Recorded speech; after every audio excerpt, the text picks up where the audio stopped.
মাশহাদে গোপন ড্রোন কারখানার সন্ধানে ইসরায়েলি মোসাদের পক্ষে কাজ করা ১৮ জনকে গ্রেফতার করেছে ইরানি পুলিশ, যারা আত্মঘাতী ও গুপ্তচর ড্রোন তৈরির কাজে যুক্ত ছিল। এর আগেই ইস্পাহানে একটি ড্রোন উৎপাদন কেন্দ্র উন্মোচন করে ৪ জনকে গ্রেফতার করা হয়। জব্দ হয় বিপুল পরিমাণ যন্ত্রাংশ। কাজভিনে আরও ৫ জনকে আটক করা হয় ইসরায়েলি আগ্রাসনকে সমর্থন ও অস্থিতিশীলতা ছড়ানোর অভিযোগে।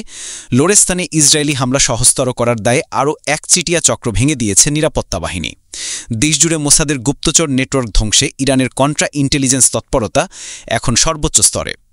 এর মধ্যে ফাঁস হয়েছে তেহরানের কাছেই মোসাদের একটি ড্রোন ঘাঁটির তথ্য, যেখানে আত্মঘাতী ড্রোন ও অটোমেটেড অ্যান্টি ট্যাঙ্ক মিসাইল বসিয়ে ইরানি প্রতিরক্ষা ব্যবস্থায় হামলা চালানো হয়েছিল। এই ধ্বংসাত্মক আগ্রাসনই ১৩ জনের ইসরায়েলি হামলার পথ খুলে দেয়। বুধবার সন্ধ্যায় ইরানি সশস্ত্র বাহিনী অপারেশন ট্রু প্রমিস ৩ এর দ্বাদশ ধাপে নতুন প্রজন্মের সুপার হেভি ক্ষেপণাস্ত্র সহ প্রচণ্ড মিসাইল হামলা চালায় দখলদার